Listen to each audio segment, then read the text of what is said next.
भारत माता की, भारत माता की। ఈ సభకు విచ్చేసిన రైతులు సోదర సోదరి మనులకు నమస్కారాలు।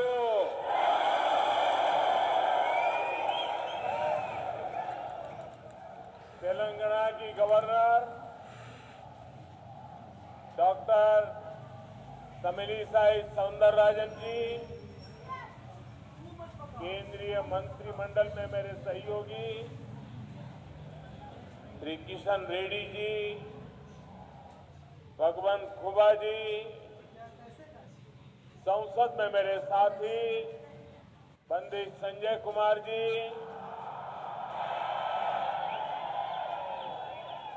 श्री वेंकटेश नेता जी, अन्य महानुभाव,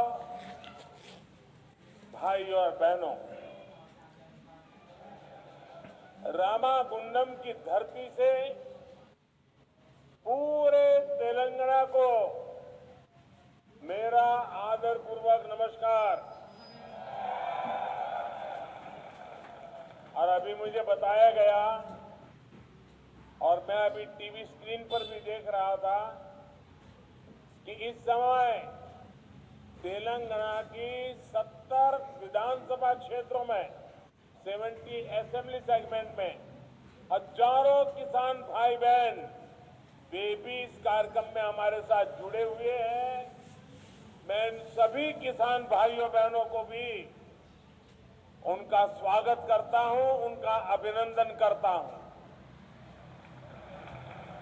साथियों, आज 10,000 करोड़ रुपए से अधिक की विकास परियोजनाओं का लोकार्पण और शिलान्यास तेलंगाना के लिए हुआ है। ये परियोजनाएं यहां खेती और उद्योग दोनों को बल देने वाली, फर्टिलाइजर प्लांट हो, नई रेल लाइन हो, हाईवे हो, इनसे उद्योगों को भी विस्तार मिलेगा। इन परियोजनाओं से तेलंगाना में रोजगार के नए अवसर बनेंगे, सामान्य जन की ईज ऑफ लिविंग बढ़ेगी। इन सभी परियोजनाओं के लिए देशवासियों को, तेलंगाना वासियों को मैं बहुत बहुत बधाई देता हूं। साथियों, पिछले 2-2.5 साल से पूरा विश्व कोरोना महामारी से लड़ रहा है। दूसरी तरफ जो संघर्ष चल रहे हैं, तनाव चल रहे हैं, मिलिट्री एक्शन हो रहे हैं, उसका परिणाम भी, उसका प्रभाव भी देश और दुनिया पर पड़ रहा है। लेकिन इन विपरीत परिस्थितियों के बीच आज हम सभी पूरी दुनिया में एक और बात प्रमुखता से सुन रहे हैं।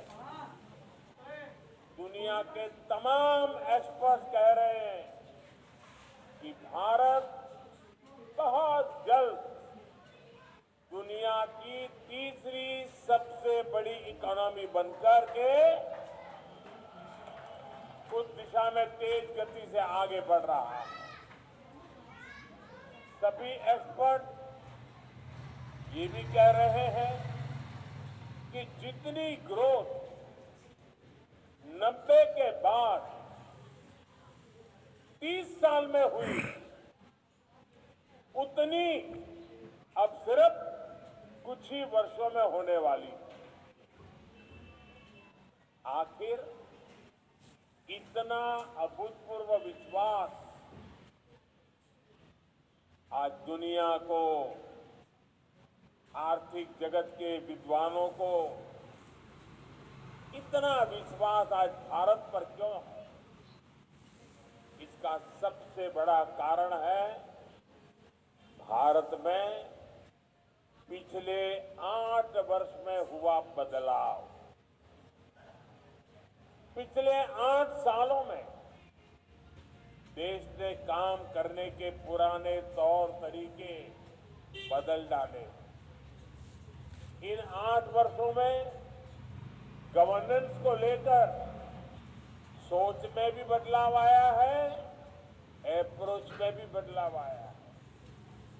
चाहे इंफ्रास्ट्रक्चर हो, चाहे सरकारी प्रक्रियाएं हो, चाहे ईज ऑफ डूइंग बिजनेस हो, इन बदलावों को प्रेरित कर रही है भारत की एस्पिरेशनल सोसाइटी। आज विकसित होने की आकांक्षा लिए आत्मविश्वास से भरा हुआ नया भारत दुनिया के सामने है।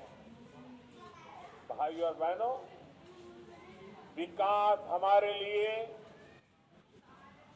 24 घंटे, 7 दिन, 12 महीने और पूरे देश में चलने वाला मिशन है। हम एक प्रोजेक्ट का लोकार्पण करते हैं तो अनेक नए प्रोजेक्ट पर काम करना शुरू कर देते हैं।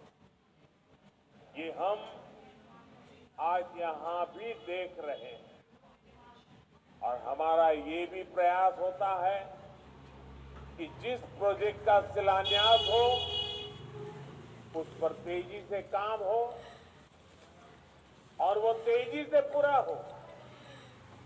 रामागुंडम का ये फर्टिलाइजर कारखाना इसका एक उदाहरण है। इस साल 2016 में इसका शिलान्यास किया था और आज इसे राष्ट्र को समर्पित कर दिया गया। भाइयों और बहनों, 21वीं सदी का भारत बड़े लक्ष्यों को तय करके उन्हें तेजी से प्राप्त करके ही आगे बढ़ सकता है। और आज जब लक्ष्य बड़े होते हैं तो नई पद्धति अपनानी होती है, नई व्यवस्थाएं बनानी होती है। आज केंद्र सरकार पूरी ईमानदारी से इसी प्रयास में जुटी है। देश का फर्टिलाइजर सेक्टर भी इसका गवाह बन रहा है। बीते दशकों में हमने देखा है कि देश फर्टिलाइजर के लिए ज्यादातर विदेशों पर इंपोर्ट करके उसी पर हम अपना गुजारा करते हैं। यूरिया की डिमांड पूरी करने के लिए जो कारखाने लगे भी थे वो भी टेक्नोलॉजी पुरानी होने के कारण बंद हो चुके थे, जिसमें रामागुंडम का खाद कारखाना भी था। इसके अलावा एक और बड़ी दिक्कत थी, इतना महंगा यूरिया विदेश से आता था लेकिन वो किसान तक पहुंचने के बजाय अवैध कारखानों में चोरी करके पहुंचाया जाता था। इससे किसानों को यूरिया पाने के लिए रात रात भर कतारों में खड़ा रहना पड़ता था और कई बार लाठियां भी झेलनी पड़ती। 2014 से पहले हर साल, हर सीजन में यह समस्या किसानों के सामने आती थी।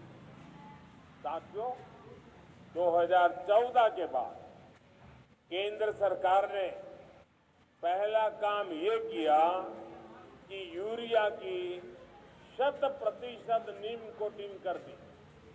इससे यूरिया की काला बाजारी रुक गई।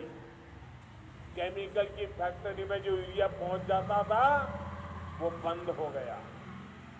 खेत में कितना यूरिया डालना है ये पता करने के लिए भी किसान के पास बहुत सुविधा नहीं थी, रास्ते नहीं थे। इसलिए हमने किसानों को सॉइल हेल्थ कार्ड इस देने का पूरे देश में अभियान किया। सॉइल हेल्थ कार्ड मिलने से किसान को ये जानकारी मिली कि भाई अगर हमें उपज बढ़ानी है तो बेवजह यूरिया के उपयोग की जरूरत नहीं है। उसको मिट्टी के स्वभाव का पता चलने लगा।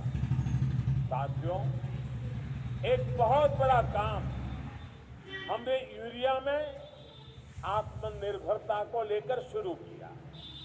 इसके लिए देश के जो 5 बड़े खाद कारखाने बरसों से बंद पड़े थे उनको फिर से शुरू करना जरूरी था। अब आज देखिए यूपी के गोरखपुर में खाद उत्पादन शुरू हो चुका है। रामागुंडम खाद कारखाने का भी लोकार्पण हो गया है। जब ये 5 कारखाने चालू हो जाएंगे तो देश को 60 लाख टन यूरिया मिलने लगेगा। यानी हजारों करोड़ रुपए विदेश जाने से बचेंगे और किसानों को यूरिया और आसानी से मिलेगा। रामागुंडम खाद कारखाने से तेलंगाना के साथ ही आंध्र प्रदेश, कर्नाटका, छत्तीसगढ़ और महाराष्ट्र के किसानों को भी मदद मिलेगी। इस प्लांट की वजह से इसके आसपास दूसरे बिजनेस के अवसर बनेंगे। लॉजिस्टिक और ट्रांसपोर्ट से जुड़े काम खुलेंगे। यानी 6,000 करोड़ रुपए जो केंद्र सरकार ने यहां निवेश किया है, इससे कई हजार करोड़ का लाभ तेलंगाना के नौजवानों को होने वाला है। भाइयों और बहनों, देश के फर्टिलाइजर सेक्टर को आधुनिक बनाने के लिए हम नई टेक्नोलॉजी पर भी उतना ही बल दे रहे हैं। भारत ने यूरिया की नैनो टेक्नोलॉजी विकसित की है। एक बोरी यूरिया से जो लाभ होता है वो नैनो यूरिया की एक बोतल से ही मिलने वाला है। साथियों, खाद में आत्मनिर्भरता कितनी आवश्यक है ये हम आज की वैश्विक परिस्थितियों को देखते हुए और ज्यादा अनुभव कर रहे हैं। कोरोना आया, लड़ाई छिड़ी तो दुनिया में फर्टिलाइजर की कीमत बढ़ गई। लेकिन हमने इन बड़ी कीमतों का बोझ अपने किसान भाइयों बहनों पर नहीं पड़ने दिया। यूरिया का हर बैग जो केंद्र सरकार विदेश से लाती है वो लगभग एक बोरी फर्टिलाइजर बाहर से लाते हैं तो 2,000 रुपये में खरीदते हैं। भारत सरकार 2,000 रुपये देकर के लाती है, लेकिन किसानों से 2,000 रुपया नहीं लेते हैं। सारा खर्च भारत सरकार उठाती है। सिर्फ 270 रुपये में ये फर्टिलाइजर की थैली किसान को मिलती है। इसी प्रकार डीएपी का एक बैग भी सरकार को करीब 4,000 रुपये में पड़ता है, लेकिन किसानों से 4,000 रुपये नहीं लेते हैं। इस एक बैग पर बीजेपी सरकार एक एक बैग पर 2,500 रुपया से भी ज्यादा सब्सिडी सरकार देती है। साथियों, बीते 8 वर्षों में किसान को सस्ती खाद देने के लिए ही केंद्र सरकार, ये आंकड़ा भी याद रखना भाइयों, बताना लोगों को, 8 वर्ष में किसान को खाद का बोझ न बढ़े, उसको सस्ती खाद मिले, इसलिए 9.5 लाख करोड़ रुपए यानी करीब करीब 10 लाख करोड़ रुपए भारत सरकार खर्च कर चुकी है। इस वर्ष ही केंद्र सरकार 2.5 लाख करोड़ रुपए से ज्यादा किसानों को सस्ती खाद देने के लिए खर्च करेगी, 2.5 लाख करोड़ रुपया। इसके अलावा हमारी सरकार पीएम किसान सम्मान निधि के तहत भी लगभग 2.25 लाख करोड़ रुपए सीधे किसानों के बैंक खातों में ट्रांसफर कर चुकी है। किसानों के हितों को सर्वोपरि रखने वाली जब सरकार दिल्ली में है तो किसानों की भलाई के लिए अनेक विध ऐसे प्रकल्पों को आगे बढ़ाते हैं, काम करते हैं। साथियों, दशकों से हमारे देश के किसान खाद से जुड़ी एक और समस्या से भी जूझ रहे हैं। दशकों से खाद का ऐसा बाजार बन गया था जिसमें भांति भांति के फर्टिलाइजर, भांति भांति फर्टिलाइजर के ब्रांड ये बाजार में बिकते थे। इस वजह से किसान के साथ धोखाधड़ी भी बहुत होती थी। अब केंद्र सरकार में इससे भी किसानों को राहत देने की शुरुआत की है। अब देश में यूरिया का सिर्फ और सिर्फ एक ही ब्रांड होगा, भारत यूरिया, भारत ब्रांड। इसकी कीमत भी तय है और क्वालिटी भी तय है। ये सारे प्रयास इस बात का प्रमाण है कि देश के किसानों, विशेष रूप से छोटे किसानों के लिए कैसे हम सिस्टम को रिफॉर्म कर रहे हैं। साथियों, हमारे देश में एक और चुनौती कनेक्टिविटी के इंफ्रास्ट्रक्चर की रही। आज देश इस कमी को भी दूर कर रहा है। देश के सभी राज्यों में हाईवे, आधुनिक रेलवे, एयरपोर्ट, वाटरवे और इंटरनेट हाईवे पर तेजी से काम हो रहा है। अब इसे पीएम गति शक्ति नेशनल मास्टर प्लान से नई ऊर्जा मिल रही है। आप याद करिए, पहले क्या होता था, उद्योगों के लिए स्पेशल जोन डिक्लेयर होते थे, लेकिन वहां तक सड़क, बिजली, पानी, जो प्राथमिक सुविधाएं चाहिए, वो भी पहुंचाने में कई कई साल लग जाते हैं। अब इस कार्यशैली को हमने बदल रहे हैं। अब इंफ्रा प्रोजेक्ट पर सभी स्टेक होल्डर और प्रोजेक्ट से जुड़ी सभी एजेंसियां एक साथ मिलकर एक तय रणनीति पर काम करते हैं। इससे प्रोजेक्ट से लटकने भटकने की संभावना खत्म हो गई है। साथियों, भद्राद्री कोत्तागुड़ेम ये जिला और खम्मम जिले को जोड़ने वाली नई रेल लाइन आज आपकी सेवा के लिए समर्पित है।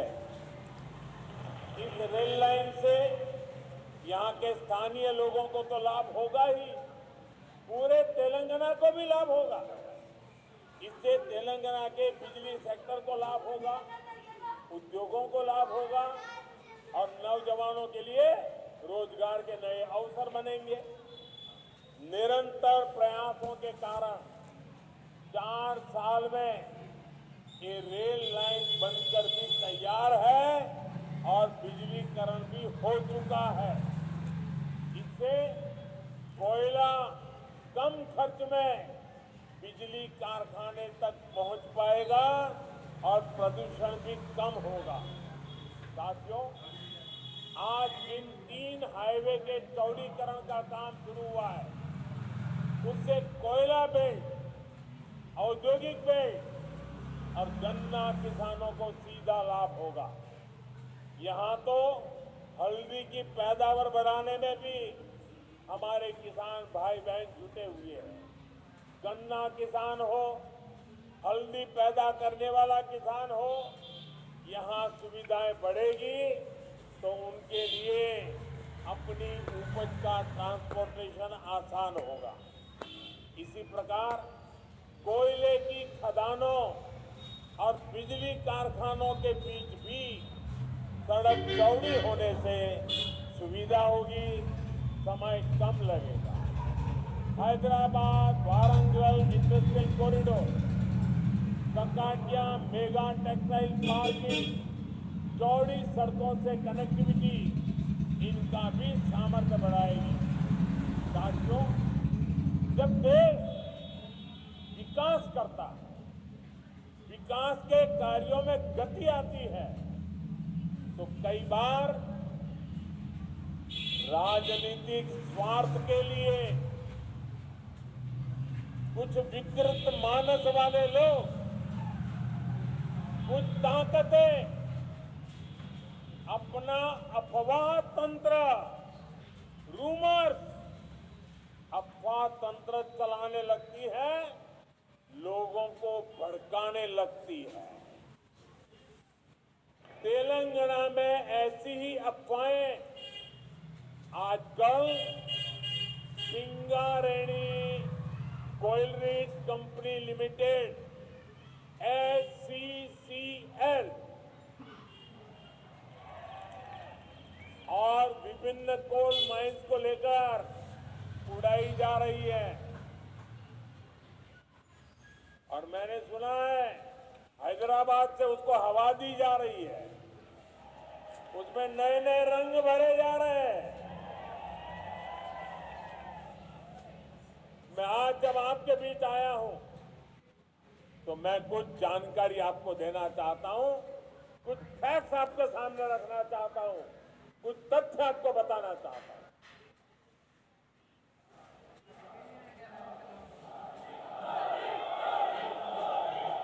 ये अफवाह फैलाने वालों को ये भी पता नहीं है कि ये झूठ उनका पकड़ा जाएगा। सबसे बड़ा झूठ समझिए, और यहां पत्रकार मित्र बैठे हैं, जरा बारीकाई से देख ले इसको। SCCL में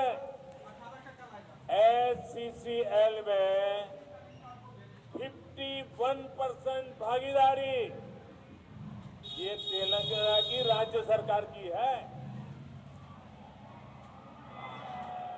जबकि भारत सरकार की हिस्सेदारी सिर्फ 49% है। SCCL के निजीकरण से जुड़ा कोई भी फैसला केंद्र सरकार अपने स्तर पर कर ही नहीं सकती है।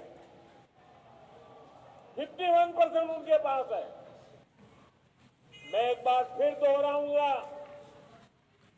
SCCL के प्राइवेटाइजेशन का कोई प्रस्ताव केंद्र सरकार के पास विचाराधीन नहीं है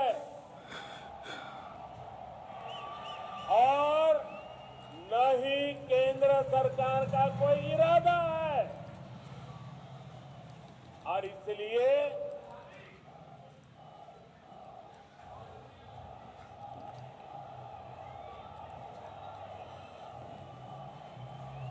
और इसलिए मैं अपने भाई बहनों से आग्रह करता हूं कि किसी अफवाह पर जरा भी ध्यान न दें ये झूठ के व्यापारियों को हैदराबाद में रहने दें।